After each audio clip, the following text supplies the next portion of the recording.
Bismillahirrahmanirrahim. Assalamualaikum warahmatullahi wabarakatuh. Alhamdulillah. Allahumma salli ala Sayyidina Muhammad wa ala ali Sayyidina Muhammad. Kullu amrin zibalin, semua amal yang baik, walam yubda' bihamdillah, kalau tidak diawali dengan alhamdulillah, pujian kepada Allah, fahuwa aqta', maka amal itu putus. Makna putus sampai di dunia saja, tak boleh dibawa sebagai bekal menghadap Allah. Maka kita ingin amal kita malam ini tidak putus, maka kita awali dengan alhamdulillahi rabbil alamin. Setiap majlis kalau tidak disebut namanya, maka majlis itu antanajifah, majlis yang busuk, majlis bau, majlis bangkai. Maka kita sebut namanya, Allahumma salli ala Sayyidina Muhammad wa ala ali Sayyidina Muhammad. Laisa minna, bukan golongan kami, kata Nabi SAW. Man lam yarham saghirana, sesiapa yang tidak sayang kepada budak anak kecil, walam ya'rif syarafa kabirina, tidak hormat kepada orang tua, maka dia tidak diperakui sebagai umat Nabi Muhammad SAW. Semua anak-anak muda-muda, belia-belia yang saya sayangi, para alim ulama, tuan-tuan guru, datuk-datuk, datin-datin, semua yang berhadir ini insyaallah dimuliakan Allah Subhanahu wa taala. Amin ya rabbal alamin. Tajuk kita malam ini 8 keutamaan orang yang bersedekah menurut Al-Quran dan sunnah Nabi Muhammad sallallahu alaihi wasallam. Keutamaan yang pertama, kalau orang mati itu ditanya, apakah kamu mau hidup lagi? Maka orang mati itu menjawab, tapi belum ada orang yang mati hidup lagi. Macam mana kita boleh tahu dia menjawab? Sebab diceritakan Allah dalam Al-Quran. Apa kata mereka? A'udzubillahi minasyaitonirrajim. Laula akhartani ila ajalin qarib, kalaulah kami yang sudah mati ini diberi masa lagi, ajal masa, qarib pendek, sikit, kejap. Kalaulah kami boleh dibagi masa hidup lagi walaupun sikit, walaupun kejap, apa yang ingin mereka lakukan? Fa'as-saddaqa, kami ingin bersodaqah. Mereka tak ada kata, kalaulah kami boleh hidup lagi, kami ingin jihad, tak ada. Kalau boleh hidup lagi, kami ingin pergi haji, tak ada. Mereka katakan, fa'as-saddaqa, kami ingin bersodaqah. Kenapa sodaqah? Kenapa bukan perang? Maka ulama membagi jawaban. Karena kalau haji itu balasannya nanti di surga. Wal hajjul mabrur laisa lahu jazaa'un illal jannah. Haji mabrur balasannya surga nanti selepas hari kiamat. Tapi kalau sedekah, balasan pahalanya diperolehi ketika di alam kubur. Itulah kenapa orang-orang yang mati itu ingin kalau hidup lagi, fa'as-sadaqah, mereka ingin bersodaqah. Sodaqah, hampir semua kata-kata dalam bahasa Arab itu asalnya 3 huruf. Sodaqah. Sodaqah artinya benar. Sadaqallahul azim. Balasan pahalanya diperolehi ketika di alam kubur. Itulah kenapa orang-orang yang mati itu ingin kalau hidup lagi, fa'as-sadaqah, mereka ingin bersodaqah. Sodaqah, hampir semua kata-kata dalam bahasa Arab itu asalnya 3 huruf. Sodaqah. Sodaqah artinya benar. Sadaqallahul azim, maha benar Allah. Sodaqah artinya benar. Kalau memang benar betul iman kita, mana buktinya? Buktinya adalah dengan bersodaqah. Itulah kenapa sodaqah itu disebut dengan sodaqah, tanda iman itu benar. Karena untuk menggerakkan lidah bercakap sangat mudah. Apa kata pepatah orang Melayu? Lidah tak bertulang. mudah saja menggerakkan. Asyhadu an la ilaha illallah wa asyhadu anna Muhammadar Rasulullah. Kalau memang benar betul cakap, mana buktinya? Buktinya adalah sedekah. Lelaki mengatakan saya cinta kepada kamu, senang saja nak mengatakan cinta, tapi apa bukti, proof mana memang betul cinta? Maka dia mesti bagikan sedekah. Kalau yang tadi itu sedekah, kalau ini namanya sadaq. Sadaq artinya mahar. Mahar pernikahan lelaki dengan perempuan, aku nikahkan engkau dengan anak saya dengan memberikan cincin emas dan gelang rantai tunai. Itulah dia sadaq, tanda bukti cinta dia kepada seorang perempuan. Sadaqah, benar. As-sidqu, sidik, benar. As-siddiq, orang yang benar. Maka disebut dia dengan Abu Bakar Siddiq, kerana dia benar memberikan emas sebesar batu waktu dibawa pergi hijrah bersama Nabi Muhammad SAW. Maka dia disebut dengan Siddiq kerana dia benar imannya dengan memberikan sedekah. Tapi ada makna siddiq yang lain. Ketika yang lain mendustakan Nabi, tak percaya kepada Isra Mi'raj, dialah orang yang percaya, maka disebut dia dengan Siddiq. Siddiq dari kata sadaq, benar, karena iman dia yang benar. Mana bukti, proof bahwa iman dia benar? Dia bersedekah, membagikan emasnya sebesar batu. Nama dia Abu Bakar Siddiq. Nama ayah dia Abu Quhafah. Ayah dia tak Islam. Apa kata ayah dia? Habislah emas Abu Bakar itu dibawa Muhammad sallallahu alaihi wasallam. Anak Abu Bakar itu namanya Asma. Asma, mana emas ayah kamu? Dah habis dibawa Muhammad. Dia benci betul dengan Nabi Muhammad. Datang Asma, dia ambil batu, dia masukkan ke dalam kain. Kata Asma, emas ayah tu masih ada dalam kain, Datuk. Lalu Abu Quhafah memegang. Abu Quhafah ni buta, dia tak nampak. Oh ya, masih ada lagi. Rupanya emas itu sudah dibawa hijrah bersama Rasulullah sallallahu alaihi wasallam. Makanya kata Nabi, "Lau anfaqa ahadukum mithla Uhudin zahaban." Seandainya ada di antara kamu yang boleh berwakaf emas walaupun sebesar Bukit Uhud. Bukit Uhud itu panjangnya 7 km. Seandainya ada di antara kamu yang boleh berwakaf emas sebesar Bukit Uhud, itu tak sampai setengah tapak tangan Sayyidina Abu Bakar Siddiq. Kenapa?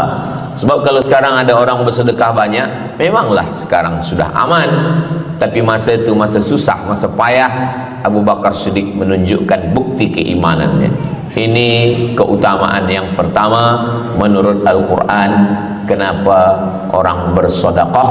Kerana orang-orang mati, kalau dia boleh bagi tambah umur hidup lagi, mereka berkata, fa'as-sadaqah, kami ingin bersedekah. Itu yang pertama. Yang kedua, sampai berapa nih? Sampai 8. Tadi saya dibagi tahu Ustadz sampai 8, atau tak pun sampai 8, kalau dah habis 60 menit habis.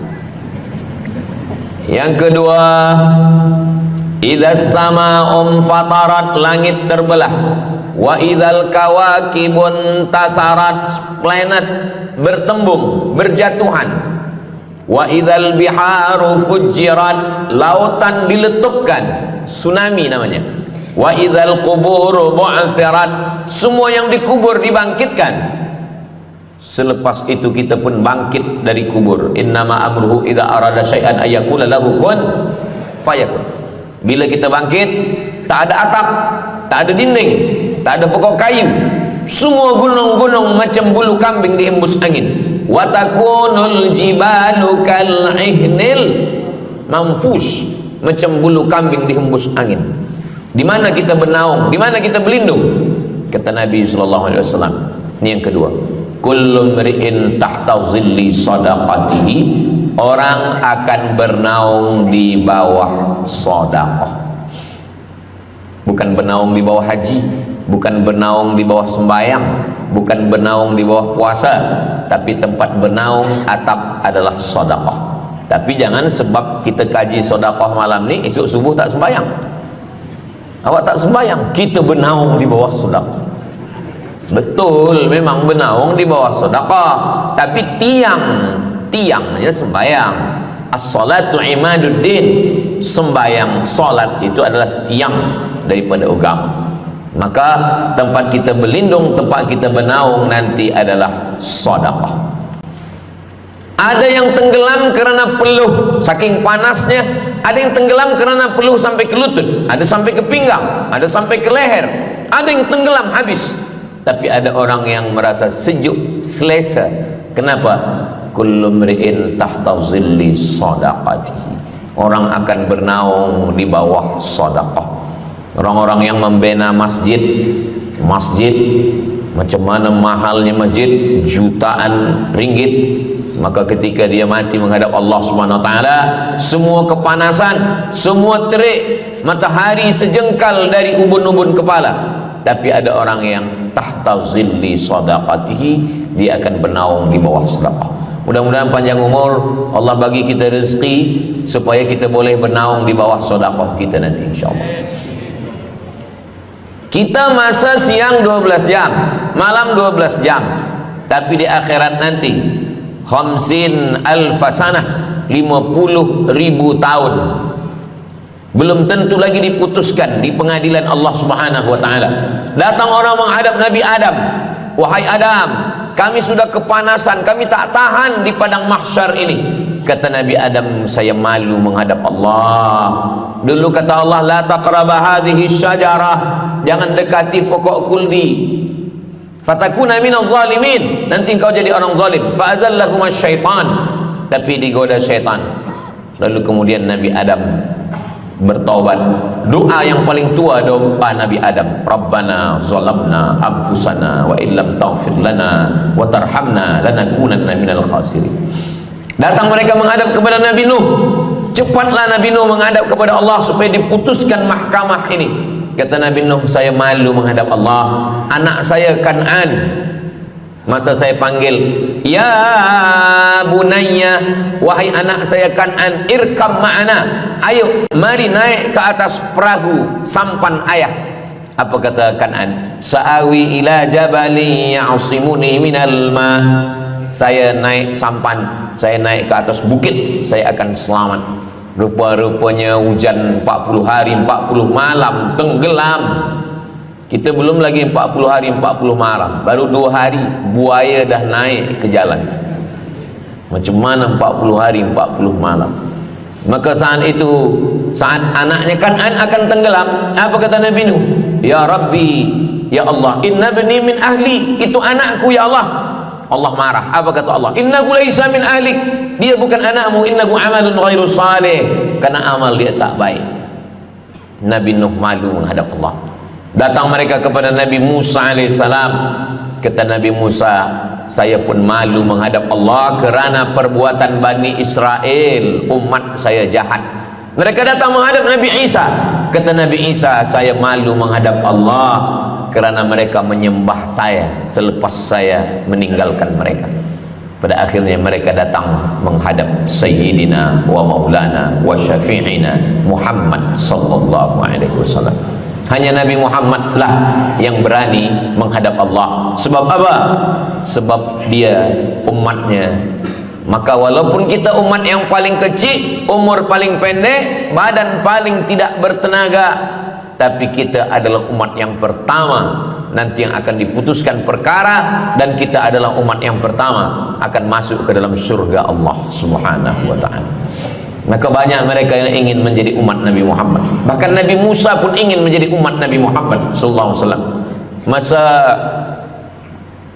Umar bin Khattab datang membawa lembaran-lembaran Taurat, Nabi berkata, apa itu wahai Musa? Taurat. Nabi Muhammad SAW memanggil, mari Taurat. Lalu Nabi Muhammad mengkoyak.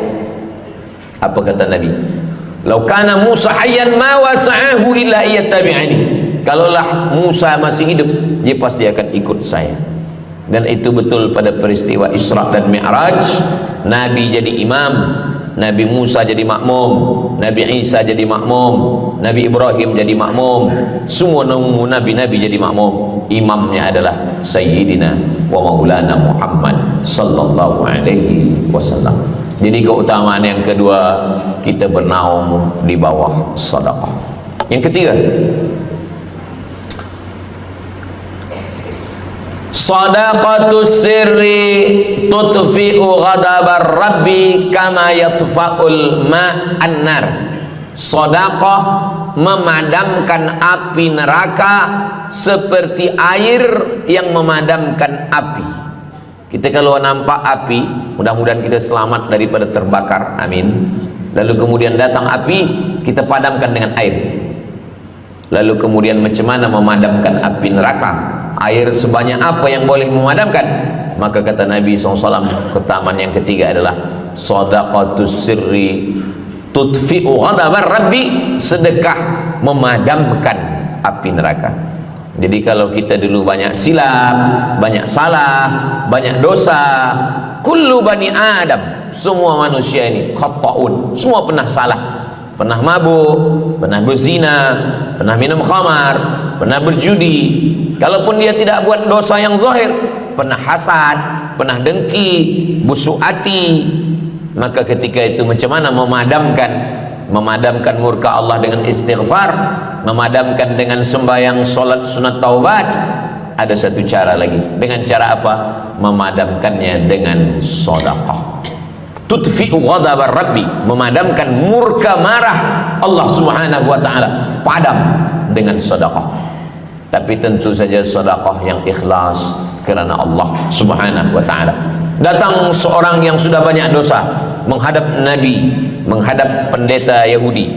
Wahai pendeta Yahudi, saya ini banyak salah, banyak dosa. Saya sudah membunuh 99 orang. Apakah mungkin Tuhan mengampunkan dosa saya? Kata pendeta Yahudi, Tuhan tidak mengampuni dosa kamu kerana kamu sudah membunuh. Dia cabut pisau dia. Kalau begitu kamulah yang ke-100. Dia dah bunuh 99. Itu maka saya takut juga kalau datang orang, Ustaz Somad, apakah Allah mengampuni dosa saya? Apa dosa kamu? Membunuh orang. Ayo Allah ampunkan dosa. Faqtulu anfusakum, bunuhlah diri kamu. Surat Al-Baqarah. Bunuhlah diri kamu. Fataba alaikum, Allah menerima taubat kamu dengan membunuh diri. Sebab Bani Israel minta ampun kepada Allah bukan dengan istighfar, minta ampun kepada Allah bukan dengan sembahyang taubat. Bani Israel kalau dia minta ampun kepada Allah dulu zaman Nabi Musa, dia ambil pedang, dia ambil parang panjang, dia cari orang yang sama-sama berdosa. Saya ada dosa, saya cari tuan-tuan yang ada dosa. Tuan ada dosa? Ada. Kita nak bertaubat? Ya, ayo kita. Nanti kita sama-sama cincang. Nanti tuan cincang saya cincang tuan. Kita sama-sama mati, baru Allah ampunkan dosa. Faqtulu anfusakum, bunuhlah diri kamu. Fataba alaikum, Allah menerima taubat kamu. Tapi syariat Nabi Muhammad sallallahu alaihi wasallam, ma min muslimin yuznibu dzamban, kalau ada yang silap khilaf salah, summa yatatahhar, mandi taubat. Apalagi kita di Bandar Seri Begawan, bila tadi pesawat terbang nak landing turun, nampak cantik laut keliling. Jadi siapa nak mandi taubat, pergi ke laut. Kalau sampai ke tengah laut, bukan cuma dosa hilang, orangnya hilang sekali. Aku mandi taubat, saya mandi taubat. Selepas mandi taubat, tak boleh mandi taubat, wudu. Tak boleh wudu, tayamum. Selepas itu sembahyang sunat taubat, usolli sunnatat taubat raka'ataini lillahi ta'ala. Dosanya perlu sebut, jangan sebut. Ada seorang lelaki, maaf, nafsu dia tinggi. Lalu di jalan dia nampak perempuan. Selepas itu maaf, dia cium. Selepas itu dia datang ke Nabi, dia mengadu. Ya Rasulullah, tadi saya melakukan begini-begini. Tegak Umar bin Khattab, Allah sudah tutupi, kenapa kamu bukakan di hadapan orang ramai? Allah mengampuni manusia kecuali al-mujahirun. Al-mujahirun menampakkan dosanya dan bangga dengan dosanya. Ini orang akhir zaman ini sekarang banyak mujahirun. Dia mabuk, dia live streaming. Hai guys, dah mabuk ke malam ni? Ini al-mujahirun. Maka ulil amri mesti ambil hukum. Tapi orang yang pernah berdosa, pernah silap, pernah salah, jangan cerita lagi, tutup. Suami-suami kalau bertobat kepada Allah, mengadu kepada Allah, cukup. Jangan cerita ke istri. Allah menerima, istri tak terima. Jadi taubat cukup kepada Allah Subhanahu wa taala, mengadu dah. Bangkit tahajud malam minta kepada Allah. Jangan suara kuat-kuat. Cukup. Sebab tidak semua kejujuran boleh diterima orang lain. Tak semua perempuan boleh menerima kejujuran. Sakit hati dia. Allah Subhanahu wa taala Maha Pengampun. Selepas itu kemudian wa asbi'is sayyi'atal hasanata, dosa-dosa silap-khilap masa lalu bagaimana menutupinya? Hasanata, perbuatan baik. Sembahyang baik, solat baik, tapi ada yang paling baik. Apa dia? Shadaqatus sirri, memperbanyak sedekah, sedekah, sedekah. Memadamkan murka Allah seperti api memadamkan, dipadamkan oleh air. Marah itu adalah kobaran dari api neraka. Bila kita sedang marah, itu adalah api neraka lahab. Lahab itu artinya berkobar. Lahab pakai ba, lahab. Sebab saya pernah juga lalu di satu jalan, ada rumah makan, restoran Abu Lahab, pakai P, lahab, mungkin lahab, makan lahab. Allah Subhanahu wa taala memadamkan murkanya. Inna rahmati sabaqat ghadabi, rahmatku lebih cepat daripada murkaku. Memang Allah marah, tapi ketika dia berbagi kepada orang lain, dia tutupi dosanya di masa yang lalu. Syarat taubat 3. Yang pertama, an-nadamu fil qalbi, menyesal dalam hati. Yang kedua, al-iqraru bil lisani, nyatakan dengan lisan, astaghfirullahalazim. Yang ketiga, al-itmaru alla ya'uda ilaihi abadan, tekad saya tidak akan buat lagi sampai mati. Namanya taubat nasuha. Nasuha, 3 huruf. Nasoha artinya menyaring madu. Datang orang memanjat pokok kayu, dia ambil parang panjang, dia potong sarang lebah jatuh ke bawah, disaring dengan kain tipis, lalu kemudian tersangkut di atas kain, lilinnya tersangkut, lebahnya tersangkut, anak lebah tersangkut, rantingnya tersangkut, dahannya tersangkut, maka keluarlah madu. Itu bahasa Arabnya namanya nasuha. Apa makna nasuha? Menyaring dosa-dosa sehingga yang tinggal hanya amal soleh, yang sampah-sampah tersangkut. Sekarang susah nak minum madu yang asli, banyak palsu. Macam mana Ustaz, saya ni suka spesihat minum madu. Apa tanda madu ni asli? Bawa pulang ke rumah. Kalau istri marah, itu asli.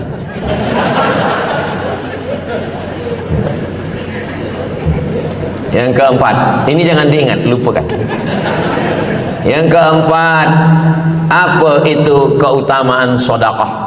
Kata Nabi sallallahu alaihi wasallam, as-sadaqatu, sedekah itu tadfa'u mitatassu, menolak mati su'ul khatimah.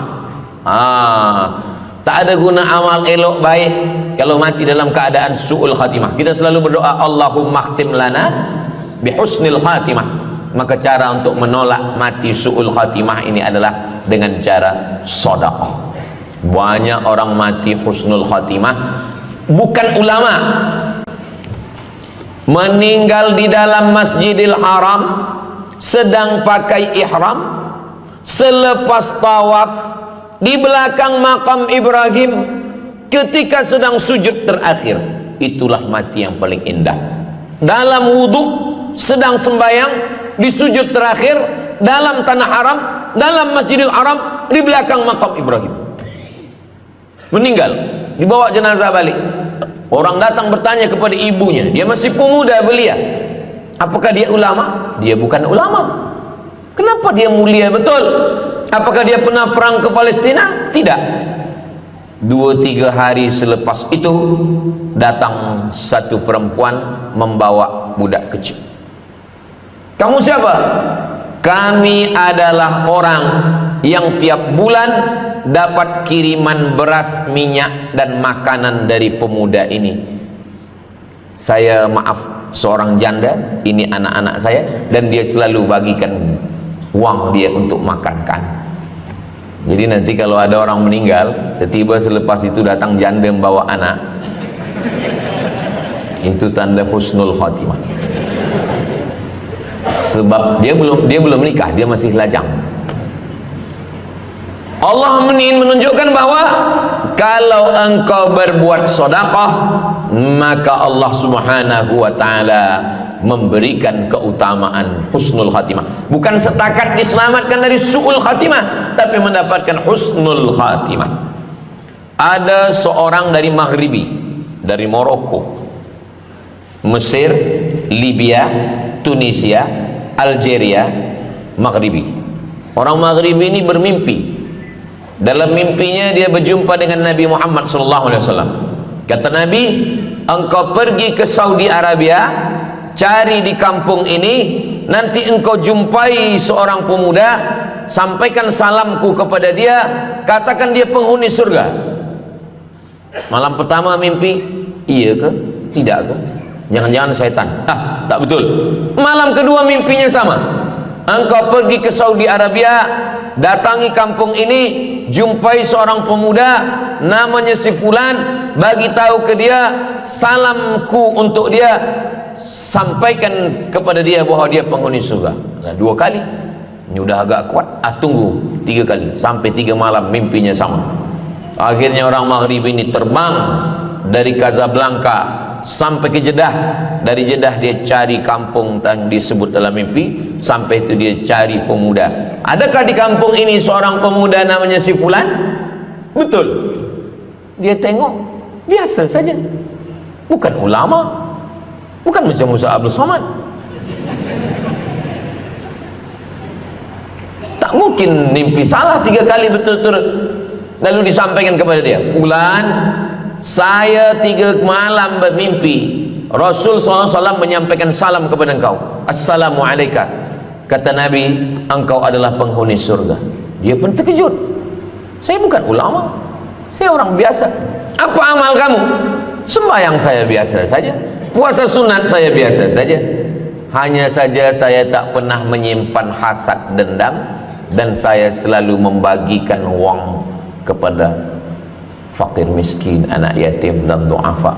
Selepas mendapatkan itu, dia pun menangis, dia pun bersedih, karena dia merasa dia tak layak dicintai, karena dia masa banyak silap, banyak salah. Rupanya rahmat Allah itu turun bukan kepada orang yang alim tapi sombong, bukan kepada orang yang kaya tapi takbur, tapi kepada orang yang hatinya hancur berkeping karena takut kepada Allah Subhanahu wa ta'ala. Selepas itu dia pun meninggal dalam keadaan husnul khatimah, setelah mendapatkan janji dari Rasulullah sallallahu alaihi wasallam. Apa maknanya? Bahwa kalau kita tak boleh sembahyang sampai tegak lutut bengkak, kalau kita tak tergolong orang yang rajin puasa sunat berhari-hari, kalau kita bukan orang yang kuat berjihad fisabilillah, maka carilah satu pintu. Pintu itu bernama babus sedekah, karena banyak yang sudah melaluinya dan mereka dimuliakan Allah, diselamatkan daripada su'ul khatimah. Yang keberapa? Kelima. Saya sebetulnya ingat, saya nak cuba aja. Kalau jamaah masih ingat, itu maknanya mereka masih konsen lagi, masih sedar. Kalau dah terserah Ustaz lah nama berapa, kami pun dah nak balik ke dalam. Yang kelima, dawu mardakum bis sadaqah. Yang kelima, dawu mardakum bis sadaqah. Obati orang yang sakit di antara kamu dengan sedekah. Datang seorang lelaki yang lututnya bernanah menemui Imam Abdurrahman ibnu Mahdi. Wahai Imam Abdurrahman bin Mahdi, lutut saya ini bernanah, tak sihat-sihat.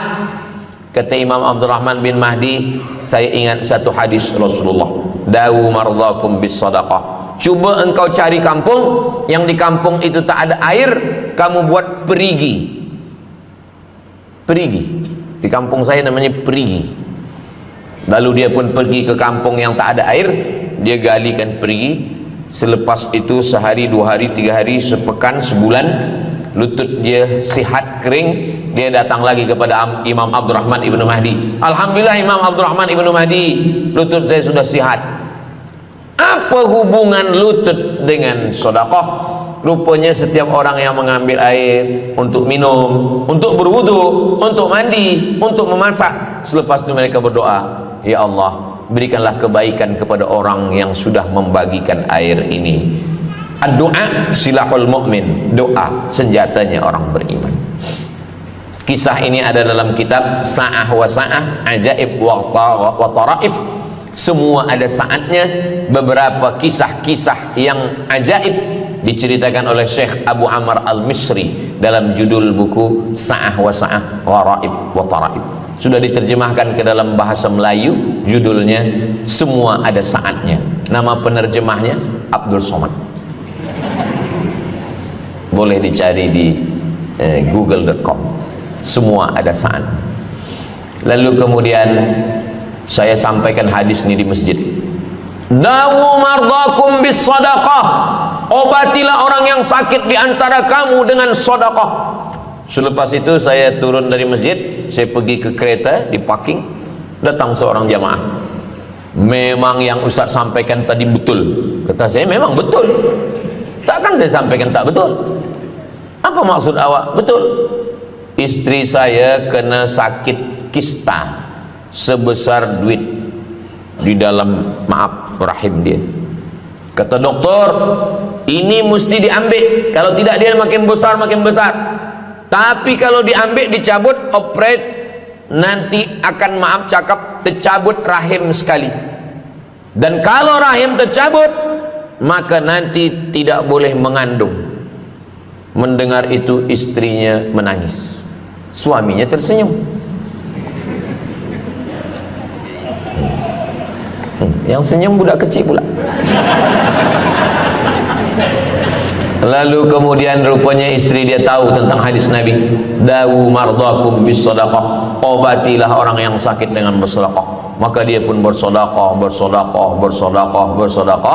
Selepas itu mereka pergi lagi medical check up ke hospital. Sampai di hospital dicek USG, rupanya kista itu makin kecil dan hilang.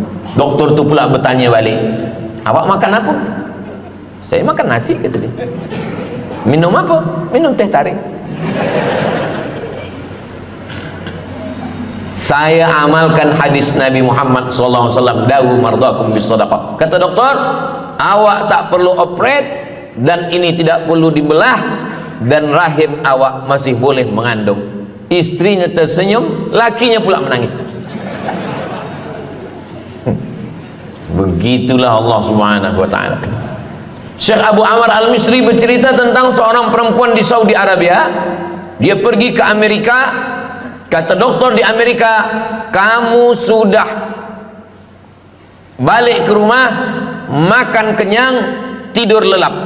Nanti kalau puan-tuan pergi hospital, lalu dokter bercakap, balik ke rumah, makan kenyang, tidur lelap, itu maknanya malaikat maut udah dekat, tak ada obat. Maka dia pun balik ke Saudi Arabia, dia ambil harta dia, dia sedekah, dia sisa dia bagikan baki sikit untuk ahli waris. Selepas itu last kali dia pergi lagi ke Amerika, last medical check up. Apa kata doktor di Amerika? Kami sudah cek, kamu sihat walafiat. Banyak sekali orang-orang yang diberikan Allah Subhanahu wa ta'ala keutamaan dengan sedekah, mukjizat bahwa Nabi SAW sudah meninggal dunia, tapi mukjizatnya masih ada sampai akhir zaman ini. Di antaranya adalah dawu mardakum bis sadaqah, obatilah orang yang sakit di antara kamu dengan bersedekah. Yang ketujuh, yatsba'ul mayyita salasun, yang mengiringi mayat orang mati ke liang lahat ada tiga. Yang pertama mal, bahasa Arabnya mal, orang kita menyebut mol, harta. Yang mengiringi manusia ke liang lahat, yang pertama maluhu, harta. Yang kedua ahluhu, istri, anak, menantu, kawan, jiran, sahabat. Yarji'usnani, yang dua ni balik ke rumah, anak balik, istri balik, kereta balik, semua balik. Wa yabqa wahidun, yang kekal hanya satu. Apa dia? Yang kekal hanya satu, itulah dia sedekatuh. Sedekah lah yang kekal. Itulah kenapa orang-orang meninggal dunia. Kita di atas dunia ini, kata Nabi, baina sittin wa sab'in. Kita hidup di atas dunia ini antara sittin, 60, sab'in, 70. 60, 70, 60, 70. Kalau umur 30, ada berjumpa jamaah umur 30 yang dia soal, dah berbini ke? Dah bini? Belum. Oh. Awak dah menikah? Belum. Apa belum nikah lagi? Kejap lagi Ramadan. Takkan jaga subuh? Macam mana nak sembahyang? Macam mana nak sahur? 30. Bila 40, soalan sudah berubah. Saya ni diabetes, saya ni kolesterol, saya ni. Bila masuk 50, dah mula tanya, saya ni rabun, tak nampak lagi. Bini pun kadang tak nampak. Bini orang nampak. Bila 60, mendengar tazkirah Ustaz Somad, mendengar tazkirah Ustaz Somad, kunci satu, jangan tersinggung. Ada beberapa jamaah tersinggung, balik meninggal. Bukan kena tersinggung, memang ajal dah sampai. Jadi Ustaz umur berapa? Saya lahir 18 hari bulan Mei 1977. Umur rasa 27. Umur ini bukan masalah angka, tapi masalah rasa. Semua yang hadir uban, semua yang hadir banyak uban, semua yang hadir malam ini muda. Mana muda lagi Ustaz? Kami dah tua. Ini bukan orang tua, ini orang tua yang terjebak di tubuh pemuda. Ini semua pemuda-pemuda. Siapapun yang sembahyang ke masjid, siapapun yang berjamaah, maka dia muda. Siapapun yang tidur di rumah tak sembahyang, dia sudah tua. Lautan kan kuseberangi, gunung kan kudaki, masjid kulalui. Ini orang tua semua. Jadi tua dan muda itu bukan masalah usia, bukan masalah umur, tapi masalah perasaan kita. Saya kalau ditanya orang, umur Ustaz berapa? Qamariyah apa Syamsiah? Muharram Safar apa Januari Februari? Jadi masalah umur ini, insya Allah kita semua dibagi Allah kesihatan. Amin ya rabbal alamin. Yang sakit-sakit diangkat Allah penyakitnya. Amin. Jadi kata Nabi SAW, semuanya tinggal. Wa yabqa wahidun, yang tinggal hanya satu. Wa amaluhu, di antara amal adalah sedekah. Itu yang ketujuh. Nabi meninggal umur 63 tahun. Abu Bakar Siddiq 63 tahun. Imam Syafi'i lahir 150, meninggal 204. Imam Syafi'i lahir di Gaza, Palestina. Semoga Allah menolong saudara kita di Palestina. Imam Syafi'i lahir di Palestina, di Gaza 150 Hijrah. Meninggal di Fustat, Kahirah, Mesir 204. Imam Syafi'i umurnya hanya 54 tahun. 50 muda. Tapi Imam Syafi'i berada di alam barzah 204, sekarang sudah 1447, 1447 tahun. Apa maknanya? Berarti Imam Syafi'i di alam kubur sudah 1200 tahun. Soalan, lebih lama di atas tanah atau di dalam tanah? Lebih lama di alam barzah. Di alam rahim 9 bulan 10 hari. Di alam dunia 63 tahun. Kalau sampai di alam kubur menunggu hari kiamat. Imam Syafi'i sudah 1200 tahun. Tapi setiap detik, setiap menit, setiap jam, dari maghribi sampai ke Nusantara, semua orang menyebut nama Syafi'i, Syafi'i, Syafi'i, Syafi'i. Setiap kampung ada nama orang Syafi'i, setiap kawasan ada nama orang Syafi'i. Begitulah mulianya Imam Syafi'i. Kita, seandainya kita mati, berapa lama lagi kita di alam barzakh? Dulu ada yang mengatakan kiamat 2012, rupanya tak jadi. Kan ada filmnya, kiamat 2012, Steven Spielberg. Tak jadi. Yas'alunaka 'anis sa'ati ayyana mursaha.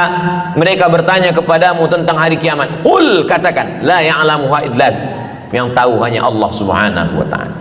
Pikirkan, kalau kita mati, apa yang akan mengalir?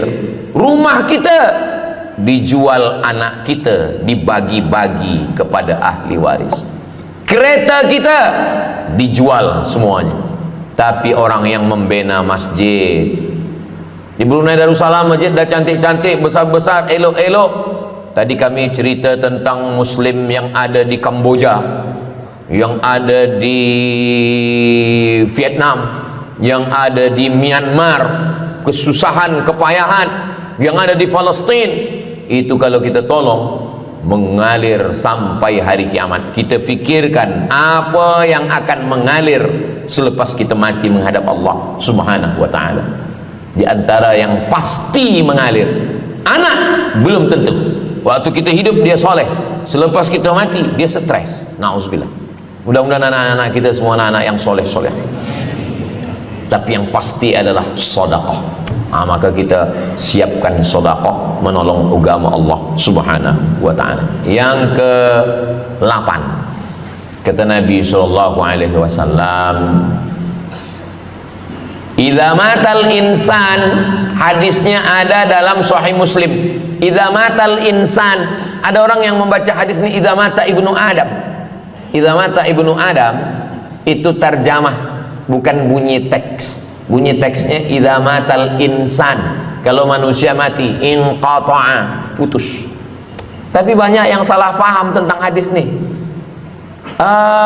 Kamu malam ni tak ada buat kenduri orang mati, tak ada baca doa, tak ada baca yasin, tak ada baca tahlil. Idza matal ibnu Adam, kalau manusia sudah mati, putus. Jangan kirim-kirim doa lagi. Banyaklah soalan ke saya, Ustaz Abdul Somad, ya, macam mana kalau orang sudah mati tak ada anak, lalu siapa yang mendoakan dia? Kata saya, yang mendoakan dia saya. Allahumma ighfir lahu warhamhu wa'afihi wa'fu anhu. Siapa yang akan bacakan Al-Fatihah untuk dia? Saya akan bacakan Al-Fatihah. Saya tengok muka dia macam ragu, dia tak percaya Fatihah ni sampai. Siapa yang tak percaya Fatihah sampai, saya tak marah, sebab ni masalah yang gaib. Siapa yang tak percaya Yasin itu sampai, siapa yang tak percaya Fatihah itu sampai, saya tak marah. Bagi saja nama semua lengkap dengan bin. Nanti bila mati saya kirim.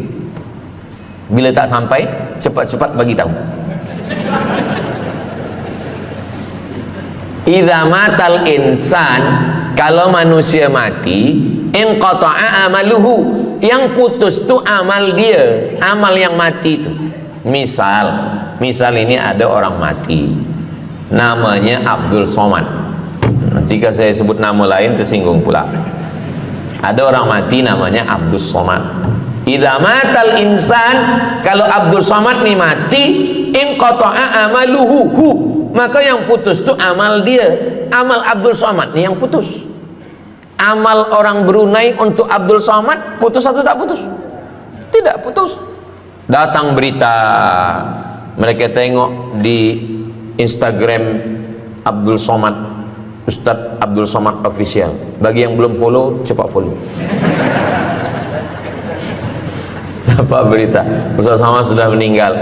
Orang Bandar Seriu Gawan, semua orang Brunei mengirimkan Al-Fatihah, mereka sholat gaib. Sampai apa tak sampai? Sampai. Jadi mana yang putus itu apa maknanya? Amal dia putus, amal orang mati nih putus. Amal orang hidup kepada yang mati tak putus. Saya ulang sekali lagi, yang putus itu amal orang mati. Amal orang mati putus. Apa maksud amal orang mati putus? Kepada muslimin muslimat, sila datang ke masjid yang akan membagi tazkirah almarhum Abdul Somad. Itu mana? Putus. Mana boleh tazkirah lagi? Orang mati itu amalnya putus, tapi amal orang hidup untuk orang mati tidak putus. Kalau memang putus, kenapa ada amalnya yang tak putus? Ada amal dia yang tak putus. Ini Abdul Somad, mati dia, amal dia semuanya putus, tapi ada amal dia yang tak putus. Pertama, sodaqotun jariyah. Sodaqah itu kan amal dia, tak putus. Sodakoh dia, bina masjid dia, sodakoh dia tahfiz Quran. Budak-budak tahfiz Quran itu menghafal Quran, jadi tuan guru, punya murid, punya pondok, maka tak putus. Amal dia, tapi tak putus. Yang kedua, ilmun yuntafa'u bih, mengajar dia, diamalkan orang, tak putus. Waladun solihun, anak soleh. Anak soleh itu maksudnya, anak soleh itu kan amal dia. Itu yang banyak orang yang tak paham. Macam mana amal soleh macam mana amal soleh itu amal kita? Macam mana anak soleh itu amal kita? Kalau istri, mohon maaf, kalau istri awak cuma awak tengok saja, apakah mungkin dia hamil? Itu dah payah betul dah menjelaskan. Maknanya anak kita itu amal kita. Maka kalau kita mati, dia tetap mengalir. Bukan berarti doa orang lain tak sampai. Ini banyak orang salah faham. Selepas orang meninggal, tak usah baca doa lagi, tak usah Allah maafir lahu lagi, tak usah baca Yasin lagi, tak sampai. Maksud putus itu amal orang mati itu putus. Kalaulah putus amal orang hidup kepada orang mati, tak ada solat jenazah. Nanti kalau ada orang mengatakan, tak usah baca doa, kita udah putus semua. Nanti bila dia mati, jangan sembahyangkan. Sebab sembahyang jenazah itu kan amal orang hidup untuk orang mati. Allahu Akbar, Allahumma Allahu Akbar, Al-Fatihah, Allahu Akbar, salawat, Allahu Akbar, Allahumma fir lahu warhamhu wa'afihi wa'fu anhu, Allahu Akbar, Allahumma la tahrimna ajrahu wa la taftina ba'dahu wa waghfir lana wa lahu wa li ikhwanina alladhina sabaquna bil iman wa la taj'al fi qulubina ghillan lil ladzina amanu rabbana innaka ra'ufur rahim. Empat itu sampai, Al-Fatihah sampai, doa sampai, Al-Fatihah sampai, solawat sampai, doa takbir 3 sampai, doa takbir 4 pun sampai. Itu maknanya amal orang hidup sampai, tapi amal orang mati putus.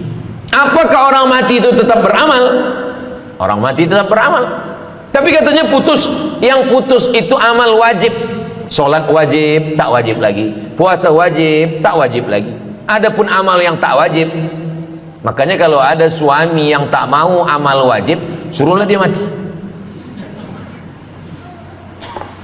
Mana dalil ustadz bahwa orang mati tetap beramal? Waktu Nabi Muhammad SAW Isra Mi'raj, Nabi Isra Mi'raj, Nabi tengok Nabi Musa sholat di dalam kuburnya. Padahal Nabi Musa sudah meninggal.